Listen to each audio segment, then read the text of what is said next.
I don't know. Can we call her friend of the show now, Briahna Joy Rice? I think we can now because we went on her show. She's coming on ours next week. That's right. We're definitely at the share cup of sugar stage of the relationship. We recorded an episode of Bad Faith actually on Friday, which just so happened to be the first show of hers since she was fired, because she was fired obviously from The Hill.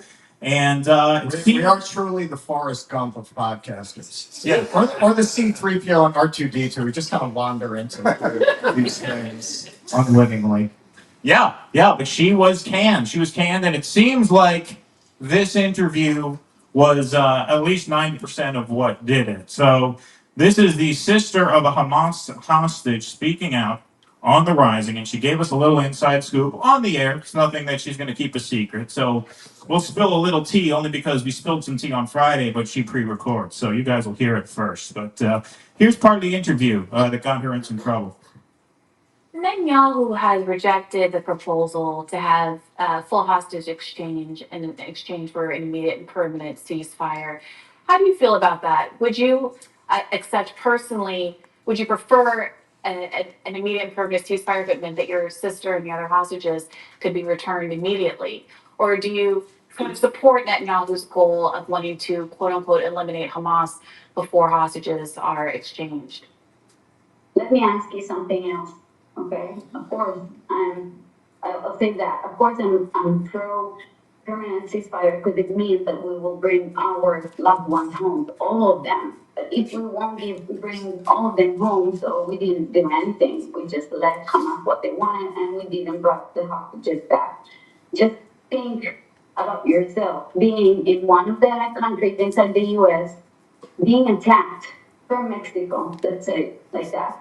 Do you think that the United States Army or the Biden administration or any other administration for that matter will be quiet until this terror group will be eliminated, that we will have this threat for the entire lives?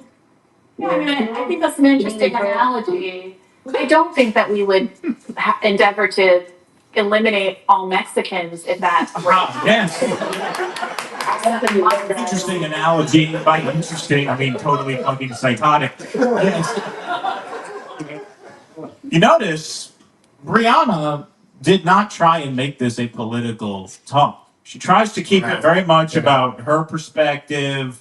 You have a loved one who's being held hostage. So what do you think about the fact that there was a full hostage release on the table months ago that Netanyahu turned down, because why let the hostages out and implement a ceasefire when you can kill 200 Palestinian children to get 4 hostages out, as they just did, this past week? And maintain your political life, right? He's fighting for his political life there. That's Once right. that war is gone, he's gone.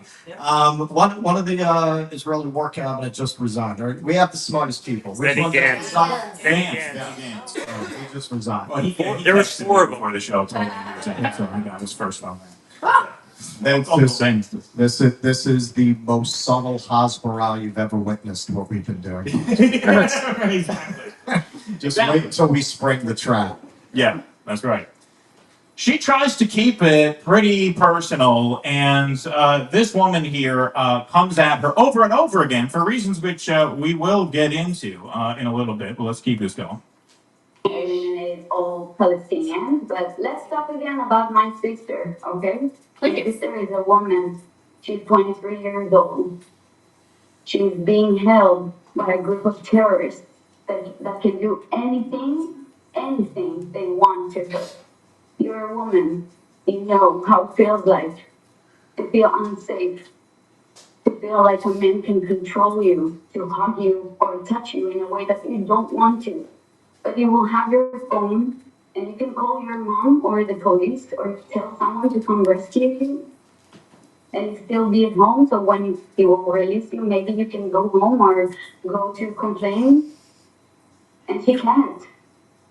I think the question is, do anything to help her. I think the question is, as so many other hostage families who've been protesting Netanyahu seem to believe that what would help their family members come home sooner is if Netanyahu would agree to a ceasefire and a hostage release deal to really prioritize what you're saying. Prioritize getting your sister home where she can be safe and have the medical attention it seems that she very much needs.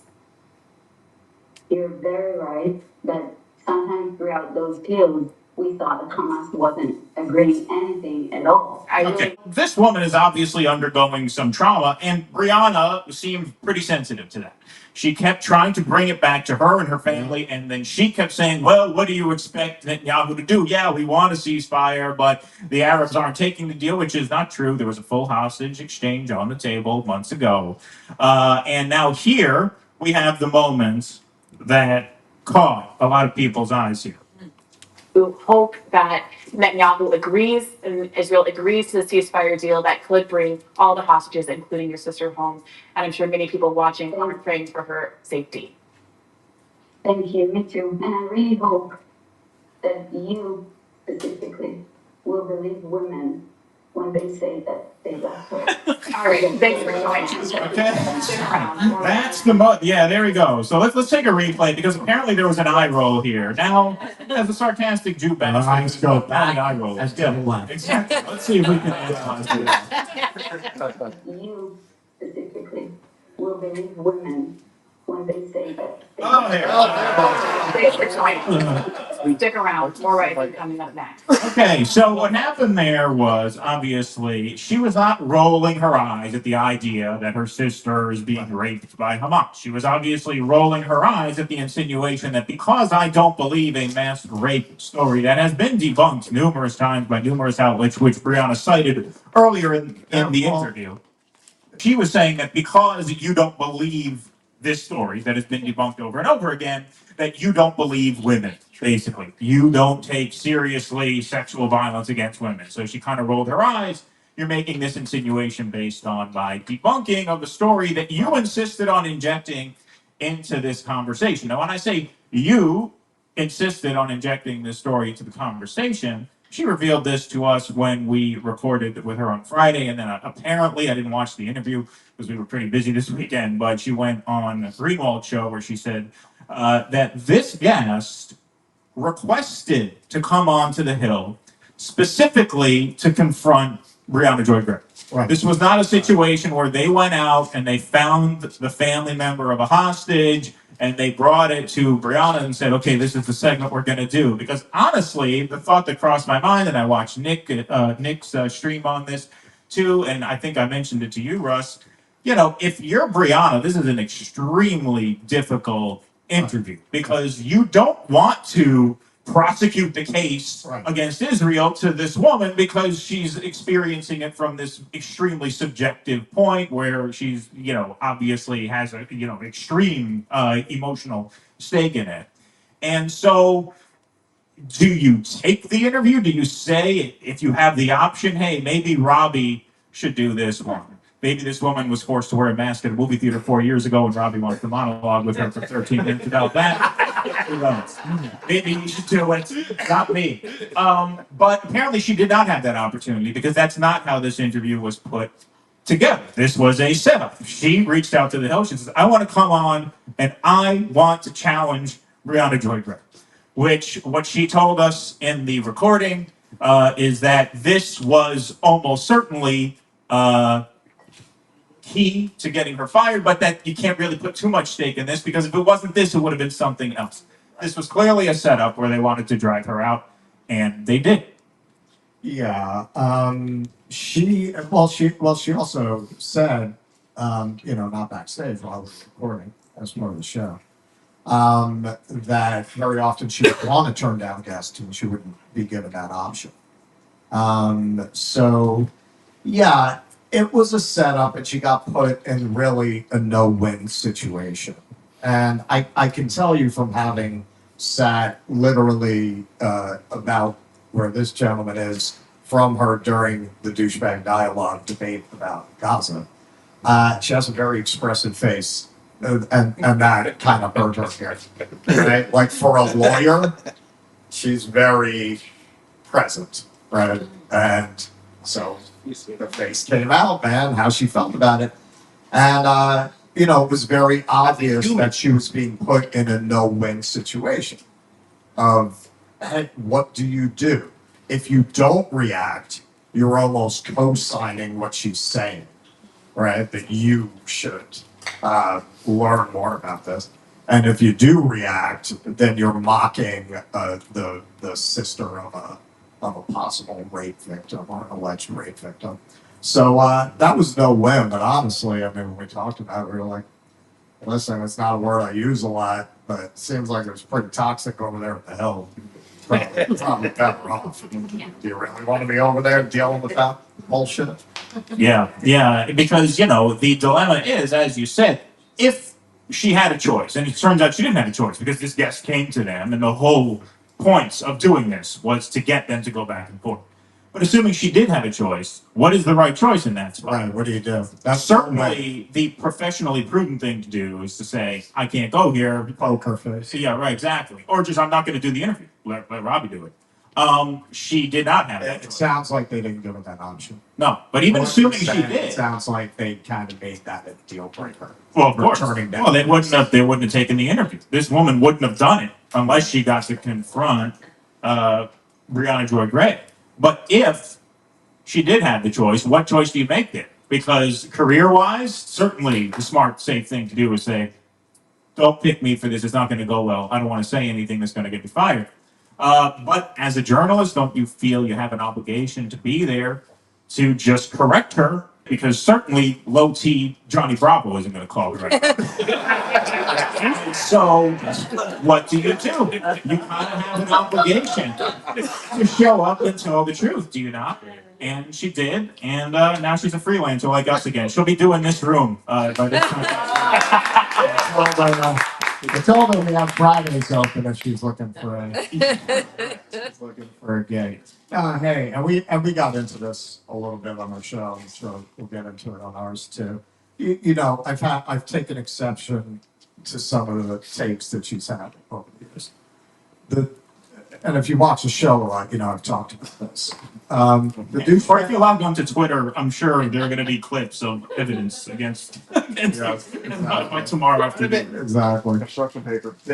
Yes. And you know what? We got into that subject. We got into that subject because look, I'm honest. Like, I'm not all of a sudden gonna be like, oh no, I have no. I brought it up myself so that we kind of get into that. He FedExed her a package of construction paper. I said, this is gray, this is pink, and they're fundamentally different. No, we went back and forth on it a bit. And obviously there's other stuff, Taibbi, all that stuff. But when you sit in a room like the douchebag guy was, with ghouls like Eli Lake and Michael Moynihan, and you've got a crowd like really roaring for this woman's blood in that context where they're just like this is what I came away from it with. They're just right-wing Republicans that want to be cool by calling themselves the intellectual dope web. They're just Republicans. That's all they are. They're just right-wingers. The ones that have pretenses at being liberal, their default is what in the last show we showed Bill Maher's gender report, I think. Jerry Seinfeld also makes this formulation. Yes, well, the students, it's admirable that they've taken up a cause. It is simply the wrong cause. They need to direct it in another direction that is not so hostile to the State Department and its policies. That's the essence of it. Even in Bill Maher's monologue, even if you accept it on some premises, why are you only talking about Iran, which we have a hostile relationship with? You're going to talk about treatment of women in the Muslim world. Why aren't you talking about Saudi Arabia, which we're allies with? Right? That you don't want to go there for some reason. You don't want to talk about the country we're allied with. So in any case, point being, yeah. The left is notorious for its infighting. It always has been. I think that these social media platforms are a double-edged sword. On the one hand, we're all here because of them, right? So that's great. that it gives us a means to come together. The other side is these are commercial enterprises with vicious algorithms that encourage fighting and division. And it incentivizes intolerance. It incentivizes hot takes over reasoned debate. It really does. Why can't we disagree on subjects and debate it and talk about it? Like, why does it have to be? And I can tell you, Keaton can tell you better than I can because he's the one who makes those headlines. So-and-so owns so-and-so. The algorithm picks it up. It wants that take. It doesn't want DueDissidence calmly discusses trans issues with Briahna Joint Grant. The algorithm does not pick that up. But having gone to the dissident dialogues and having seen what I saw there, I said, okay, we really need to clarify who the enemy is. And it's not Briahna Joint Grant. That is not the enemy. We have got to be able to disagree and correct one another in a way that is not so vicious, so hostile, and so much ruling out the people who are ultimately not everybody. There are people to rule out. But very often we're having these arguments over doctrine with people who essentially are our allies. And if we keep doing that, we're going to get eaten up by John McWhorter and company. Those are the only ones who benefit. Please clap.